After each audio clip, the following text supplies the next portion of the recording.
Baik, terima kasih. Assalamualaikum warahmatullahi wabarakatuh. Waalaikumsalam. Salam sejahtera semuanya. Ini adalah pertemuan perdana kita tentang konstruksi. Ananda semua, bahwa pertemuan kita di semester ini itu akan dilaksanakan selama 16 kali pertemuan. 2 diantaranya itu adalah ujian tengah semester dan ujian semester, ujian akhir. Kemudian 7 pertemuan itu akan diisi materi dengan saya sendiri, dan mengawali perkuliahan ini ada baiknya kita melakukan kontrak perkuliahan dulu agar kalian nanti akan dapat lebih terarah akan kemana nanti materi yang akan kita laksanakan di dalam perkuliahan ini dan bagaimana aturan main nantinya di dalam pelaksanaan perkuliahan. Ananda semua, bahwa perkuliahan ini diharapkan Anda nantinya akan mampu menjadi perencana yang memahami tentang struktur konstruksi beton yang dapat diterapkan di dalam perencanaan Anda, baik itu berupa perencanaan misalnya untuk konstruksi slab, beton bertulang, ya, untuk kolom, untuk plat lantai, untuk balok, dan berbagai macam konstruksi beton. Yang pada prinsipnya bahwa di dalam perkuliahan itu ada beberapa aturan main yang nantinya akan kita jadikan pedoman di dalam pelaksanaan perkuliahan konstruksi beton nantinya. Kemudian perkuliahan ini di standar-standar perencanaan di dalam konstruksi beton itu sendiri, kemudian karakteristik beton itu sendiri, dan durasi yang akan kita gunakan di dalam pertemuan kedua dan ketiga itu lebih besar dari durasi pertemuan pertama, di mana pertemuan perdana ini kita akan mengambil nilai bobot sebesar 5% dari total perkuliahan kita. Kemudian di pertemuan kedua dan ketiga itu nantinya kita akan lebih memperdalam lagi sebesar 10% tentang pembahasan dari materinya sendiri. Kemudian di dalam pertemuan keempat dan kelima itu nantinya diharapkan Anda sebagai mahasiswa sudah mampu membuat detail desain penulangan footplat dan slab. Kemudian detail desain penulangan footplat dan slab ini nantinya Anda akan diberikan tugas-tugas tambahan di dalam proses perjalanan perkuliahan itu. Dan bobotnya juga akan kita laksanakan sebesar 10% dari perkuliahan. Kemudian diharapkan di dalam pertemuan ketiga dan keempat ini itu betul-betul Anda sudah mampu mendesain dari titik awal sebagai perencana tentang konstruksi beton untuk footplat dan slab.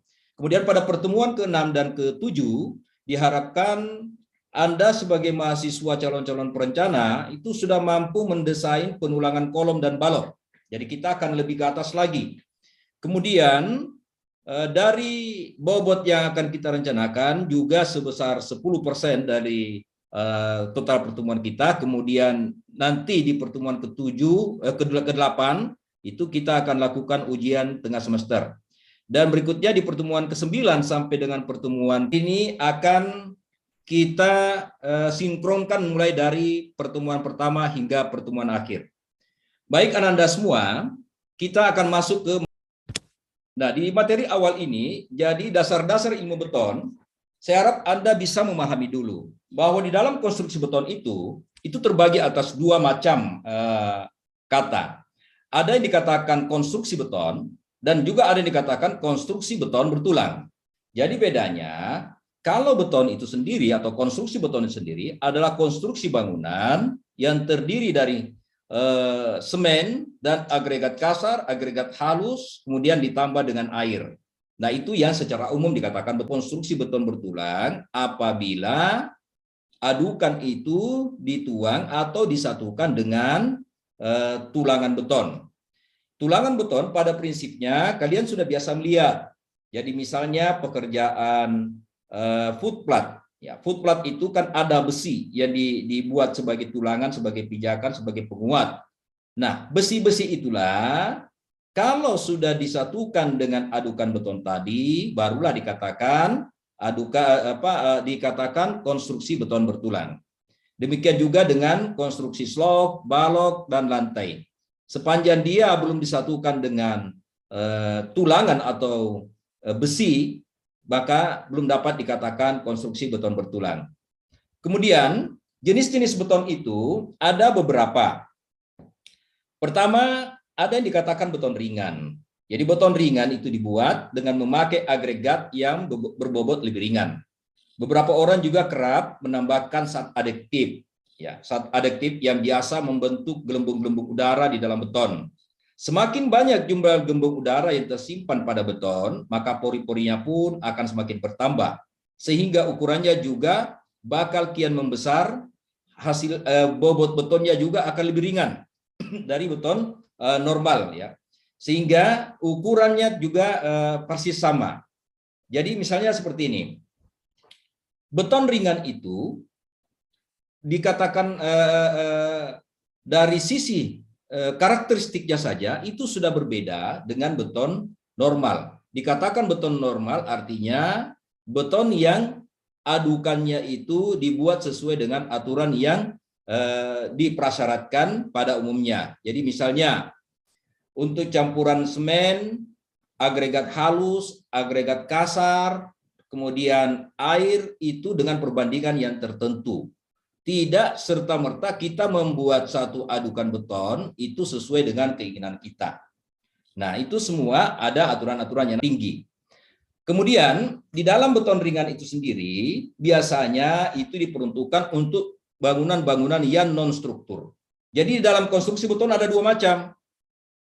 Ada yang digunakan untuk bangunan non-struktur, ya, ada juga yang digunakan untuk bangunan struktur. Dikatakan non-struktur yaitu bangunan yang tidak memikul beban-beban berat. Jadi ada karakteristik beton. Misalnya beton yang mutunya B0 sampai dengan K200 itu dapat dikategorikan sebagai beton yang karakteristiknya rendah sehingga dipakai untuk bangunan untuk non-struktur. Kalau beton yang berada di mutu beton K225 ke atas itu sudah sampai dengan K300 biasanya itu dikatakan itu beton sedang, mutu sedang, dan itu sudah masuk ke dalam kategori beton untuk struktur. Kemudian juga di dalam pembetonan itu sendiri seperti yang di pertemuan di bagian awal tadi saya katakan bahwa beton apabila sudah disatukan dengan tulangan, maka barulah dikatakan beton bertulang, ya, barulah dikatakan beton bertulang. Nah, kan bagaimana bentuk dari beton bertulang itu coba kita lihat di gambar slide pada di layar monitor Anda. Ini adalah satu bentuk konstruksi beton bertulang, ya, tulangan untuk beton bertulang, ya, belum dikatakan beton bertulang karena ini baru tulangannya. Ini model pile cap, ya, model pile cap. Yang digambar sebelah kiri ini adalah bentuk backcasting dari pasangan bata ringan pada saat itu, ya, kita menggunakan pasangan bata ringan. Dari backcasting ini kemudian diturunkan besi-besi tulangan, lalu diturunkan juga kolomnya, di mana sebelum membuat semua ini sebelum ada backcastingnya itu didahului dengan pemasangan tiang pancang. Bersatunya pengecoran dengan tulangan-tulangan yang kita sudah buat, kita sudah install, barulah dikatakan beton itu adalah beton bertulang. Nah, pada gambar di bawah ini adalah kondisi di mana perakitan tulangan beton. Jadi modelnya seperti ini yang tadi Anda lihat di bagian atas, ya. Nah, ini adalah dasar untuk membuat satu bangunan di mana bangunan ini didahului dengan perencanaan dari beton itu kurang mampu menahan gaya tarik atau lemah menahan gaya tarik, tetapi dia mampu dengan kekuatan yang lebih besar, mampu menahan gaya tekan. Jadi beton itu prinsipnya kalau dia berupa dengan kolom misalnya atau pondasi, itu mampu menahan daya tekan. Saya mengibaratkan satu konstruksi beton itu, misalnya saya mengambil alat peraga seperti ini ya. Ini adalah sebuah mistar. Mistar ini kita anggap satu kolom seperti pada gambar ini. Ya, jadi ini dasar-dasar belajar beton itu saya biasa mengistilahkan adalah pendalaman logika struktur yang lebih awal. Ya, jadi kita mengantar Anda dulu di bagian awal ini adalah bagaimana menjalankan logika struktur Anda sebagai perencana. Nah, kembali ke pokok permasalahan, misalnya satu kolom beton bertulang, tadi dikatakan bahwa beton itu kurang mampu menahan gaya tarik, tetapi dia kuat menahan gaya tekan. Ibarat sebagai satu bata mistar ini, kita ibaratkan sebagai kolom seperti pada gambar ini. Kalau kita tekan mistar ini, maka dia cukup kuat, ya, dia cukup kuat untuk menahan ledutan. Tetapi kalau kita buat arah melintang seperti ini, maka kita anggap dia sebagai satu batang balok, lalu ditekan, ya, lalu menerima beban, maka balok ini kalau dia tidak baik cara penulangannya, maka ini akan terjadi pelendutan. Nah, pelendutan yang terjadi dalam satu konstruksi beton bertulang itu ada dua momen yang terjadi, ada dua gaya yang terjadi, di mana pada bagian atas dari balok tadi dalam konstruksi beton tadi itu terjadi gaya tekan, ya, gaya tekan di bagian atas. Kemudian pada bagian bawah dari balok akan terjadi gaya tarik.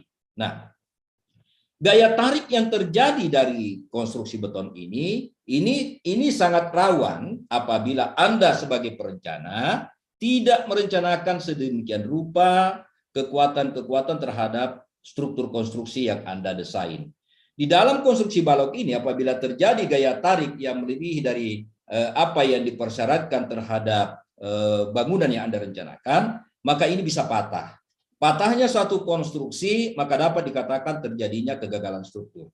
Dan apabila terjadi kegagalan struktur, maka bangunan itu sudah tidak dapat lagi dimaksimalkan sesuai dengan rencana awal peruntukan dari desain yang Anda buat. Ya, ada yang juga dikatakan beton pracetak. Ya, beton yang dicetak di luar area atau pengerjaan proyek pembangunan disebut juga beton pracetak. Ya.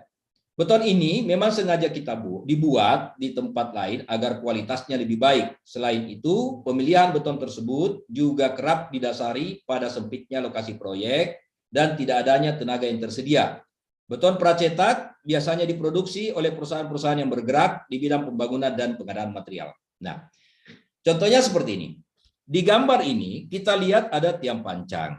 Anda sudah saya kira sudah tidak ada lagi yang tidak tahu tiang pancang dan fungsinya untuk apa. Nah, tiang pancang itu sangat boleh dikata kita tidak pernah melihat dikerjakan di lokasi. Yang ada itu kalau dikerjakan di lokasi itu sudah bukan tiang pancang, itu ada yang dikatakan pile cap juga boleh, sumuran juga boleh, ya. Kalau pancang itu diproduksi dengan pabrik dengan tingkat ketelitian yang cukup tinggi, dan apabila umur betonnya sudah mencukupi dengan yang dipersyaratkan, lalu tiang pancang itu dibawa ke area di mana bangunan itu akan dibangun.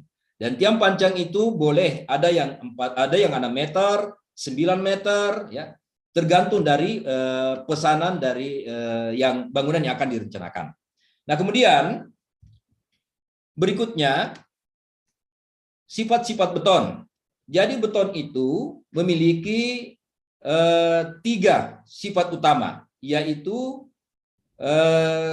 berasal dari kekuatan pastanya sendiri atau dari faktor air semen, biasa disingkat dengan FAS, kemudian daya rekat antara pasta dengan butiran agregat, kemudian kuat tekan agregat. Nah, untuk jelasnya bahwa suatu kuat tekan beton itu dipengaruhi oleh beberapa faktor, ya. Pertama, umur beton. Jadi maksudnya dikatakan umur beton. Di dalam satu kajian analisis kemampuan kuat tekan beton, itu diprediksi bahwa pada umur layang atau umur 28 hari, diharapkan kemampuan kuat tekan beton itu sudah mencapai umur sesuai dengan umur rencana dari beton. Nah, Untuk mencapai kekuatan beton itu ada beberapa hal yang perlu dilakukan, yaitu pada saat dilakukan pada saat dilakukan pengecoran, khususnya berkaitan dengan fas, faktor air semen, kemudian bagaimana tingkat kepadatannya, jangan sampai terjadi kropos di dalamnya atau terjadi segresi nanti di dalamnya, kemudian bagaimana perbandingan fasnya, faktor air semennya, kemudian jenis semen yang digunakan, dan sifat agregat. Jadi maksudnya seperti ini. Kalau membuat satu mutu beton, apakah itu misalnya K225 atau K300, itu berbeda aturan takarannya, takaran agregat. Takaran agregat halus, agregat kasar, air, dan semen yang digunakan, itu berbeda ketika kita akan membuat mutu beton K400 misalnya. Jadi ini harus betul-betul dilakukan secara teliti dan penuh perhitungan. Nah, di dalam membentuk satu adukan beton itu dapat dilakukan dengan dua cara. Ya, dapat dilakukan dengan dua cara. Pertama, dengan melakukan pencampuran melalui sistem volume atau pencampuran dengan sistem berat. Ya. Jadi kalau misalnya kita menggunakan, anggaplah biasa yang Anda umum sudah dengar itu ada istilah campuran adukan 1:2:3. Nah, ini Anda sebagai perencana jangan sampai tidak paham atau gagal fokus. Kalau dikatakan adukan 1:2:3, maka urutannya itu adalah berawal dari yang paling halus, kemudian yang sedang, kemudian yang paling kasar. Artinya yang paling halus di sini adalah semen. Maka semen itu penyelarasannya adalah 1. Kemudian di atas dari semen yang sedang itu adalah pasir atau agregat halus. Penyelarasannya dikatakan tadi 2. Ya. Kemudian yang lebih kasar lagi atau agregat kasar itu adalah chipping atau kerikil. Sehingga kalau dikatakan adukan 1:2:3 misalnya, kalau kita menggunakan satuan berat, maka kalau kita mengambil 1 kilo semen misalnya, maka 2 kilo pasir, 3 kilo kerikil atau chipping. Itu perbandingan berat. Kalau perbandingan volume yang digunakan, misalnya kita menggunakan 1 ember semen, 2 ember pasir, 3 ember kerikil. Itu perbandingan volume. Ya, itu sebagai contoh kasar saja. Tetapi terlepas dari semua itu, untuk membentuk satu mutu kuat tekan beton atau kuat tekan beton rencana harus sesuai dengan aturan main yang telah ditetapkan. Berikutnya, umur beton, ya. Kuat tekan beton makin tinggi dengan bertambahnya umur beton, sehingga laju kenaikan kuat tekan mula-mula cepat, kemudian makin lama makin lambat. Laju kenaikan menjadi relatif sangat kecil setelah umur mencapai 28 hari. Maka standar kuat tekan beton itu ada pada umur 28 hari. Laju kenaikan ini dipengaruhi oleh beberapa faktor, jenis semen, fas, suhu yang berada di sekeliling. Contoh pada gambar ini adalah pengujian kuat tekan beton dengan menggunakan silinder. Ya, pada saat itu saya melakukan uji tekan beton untuk melihat mutu beton, apakah mutu rencana yang di atas kertas itu sesuai dengan yang ada di lapangan. Kemudian untuk menguji suatu kuat tekan beton, itu kita lakukan uji tekan dengan menggunakan alat uji tekan seperti pada gambar ini. Jadi pada gambar ini Anda melihat ini foto saya sedang melakukan uji tekan beton. Uji tekan beton ini dapat dilakukan dengan 2 alat uji tekan, dapat yang secara manual seperti ini ya. Ada yang digital, pada saat ditekan dia langsung mengeluarkan printout-nya. Ya, jadi tidak lagi yang secara modelnya seperti jarum jam. Jadi sekarang sudah ada pengembangan teknologi, ada yang menggunakan dengan digital itu kita tekan langsung printout-nya keluar ya. Di faktor air semen Kita masuk ke berat jenis beton. Ini sangat penting juga Anda bisa pahami bahwa yang dikategorikan beton ringan itu adalah beton yang berat jenisnya berada di bawah 1.900 kilogram per meter kubik ya. Jadi 1,9, di bawah 1,9 itu dikategorikan beton ringan. Kemudian yang dikategorikan beton normal yaitu beton yang berat jenisnya berada di antara 2,2 sampai 2,5. Kemudian yang dikategorikan beton berat itu yang berat jenisnya berada lebih dari 3 ya. 3 itu maksudnya 3.000 ya kilogram per meter kubik. Kemudian berikutnya saya masuk dulu di sini, ini juga cukup penting, nanti kita balik ke slide berikutnya. Kelebihan beton ya. Kelebihan dari beton antara lain harganya relatif lebih murah karena menggunakan bahan-bahan dasar dari bahan lokal kecuali semen Portland. Kemudian beton termasuk tahan aus dan tahan kebakaran sehingga biaya perawatannya termasuk cukup rendah. Kemudian beton termasuk bahan yang berkekuatan tinggi serta mempunyai sifat-sifat tahan terhadap pengkaratan atau pembusukan oleh kondisi lingkungan. Hal ini yang penting pada saat kita melakukan pengecoran ya, bagian C ini, pada saat kita melakukan pengecoran perlu diperhatikan agar selimut beton itu tidak ada yang sifatnya terbuka atau terjadi rongga, sehingga udara luar bisa mempengaruhi penulangan yang ada di dalam yang menyebabkan terjadinya korosif terhadap tulangan. Kemudian ukuran lebih kecil jika dibandingkan dengan beton tak bertulang atau pasangan batu. Dan yang terakhir, beton segar dapat dengan mudah diangkut maupun dicetak dalam bentuk apapun sesuai dengan ukuran yang diinginkan.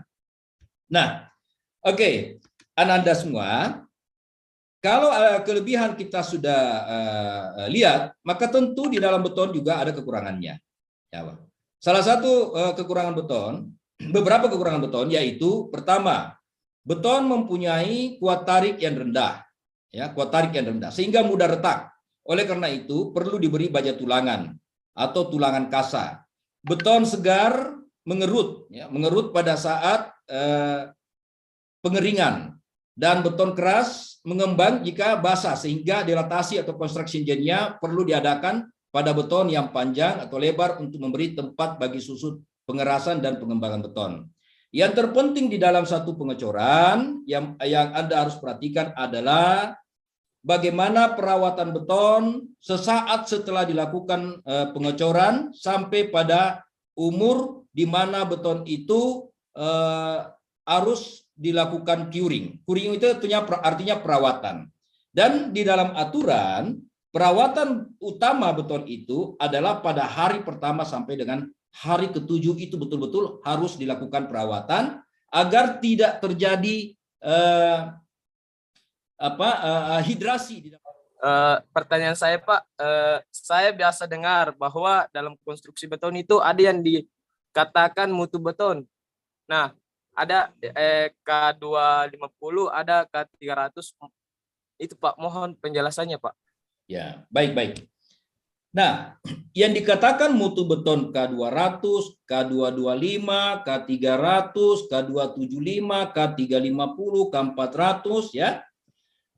Itu adalah mutu karakteristik. K menunjukkan karakteristik dari beton itu, di mana untuk mutu K atau karakteristik misalnya K250 itu artinya kuat tekan minimum pada beton itu adalah 250 kg per cm persegi. Artinya apabila beton itu ditekan, dia akan pecah minimum pada tekanan 250 kg per cm persegi. Demikian juga pada mutu beton K300 misalnya, dia akan pecah pada kekuatan minimum 300 kg per cm persegi. Nah, di dalam mutu beton itu yang perlu kalian perhatikan ada dua. ada dua indikasi di dalam mutu beton itu. Ada yang biasa dikatakan mutu beton K atau karakteristik, ada yang juga biasa dikatakan dengan MPA. Nah, berbeda ya. K itu satuan untuk melihat mutu kuat beton itu diuji kekuatannya dengan menggunakan kubus. Ukurannya 15 kali 15 cm. Sementara untuk MPA dengan satuannya itu adalah biasa dikatakan mutu FC. Ya, mutu FC itu adalah mutu rencana beton. Misalnya 25 MPA. Itu untuk menguji MPA itu menggunakan silinder seperti yang tadi di gambar saya perlihatkan. Jadi gambar atas ini adalah menguji beton dengan kekuatan dengan satuan MPA. Nah, ada beberapa, mungkin nanti di pertemuan selanjutnya saya akan memberikan dasar-dasar yang perlu Anda pahami sebagai perencana. Paling tidak Anda sudah bisa memahami apa yang dimaksud dengan mutu beton K atau mutu beton MPA, FC MPA ya, satuannya MPA. Kemudian masuk ke beton tadi di beton K. Halo, masih mendengar? Iya Pak, iya Pak. Ya, saya tambah sedikit lagi pertanyaannya yang tadi ya. Jadi yang dikatakan mutu beton K itu, kalau dia masih berada di K di bawah dari K200, maksimum K200, maka itu dikategorikan mutu beton yang non-struktur atau masih yang lemah. Kalau mutu beton K225 sampai dengan K300, maka itu dikategorikan mutu beton sedang, sedangkan mutu beton K225 sampai dengan K500 itu sudah dikategorikan mutu beton prategang atau mutu beton keras ya. Nah itu, sampai di sini mungkin sudah jelas. Izin Pak, bertanya lagi bisa Pak? Ya, sebentar, ada yang bertanya tadi di belakang. Siapa? Saya Pak. Ya, silakan. Perbedaan beton struktur dan beton non struktur itu bagaimana Pak? Mohon penjelasannya Pak. Baik ya. Nah, yang dimaksud beton non struktur itu adalah beton yang tidak digunakan untuk konstruksi berat. Jadi dia hanya digunakan untuk konstruksi ringan, misalnya untuk bangunan rumah tinggal lantai 1, misalnya untuk pembuatan kolom-kolom praktis, ya kolom praktis. Itu non struktur, artinya mutu betonnya berada di K200 ke bawah.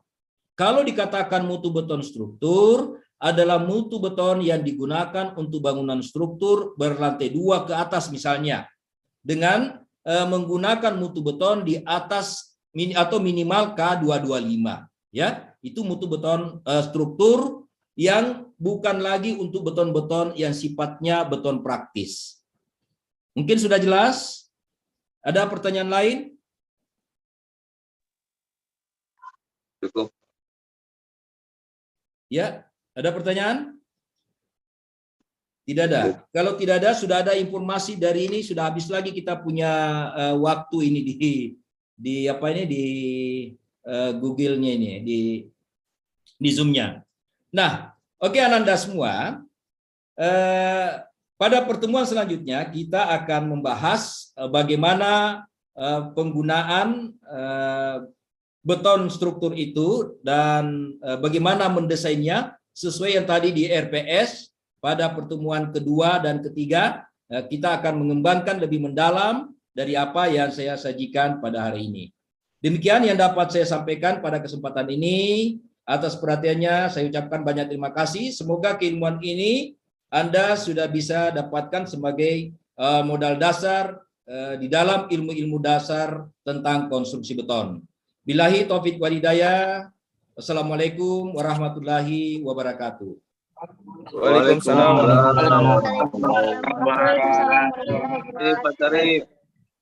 Makasih banyak Pak atas penjelasannya. Ya, terima kasih. Ya, makasih.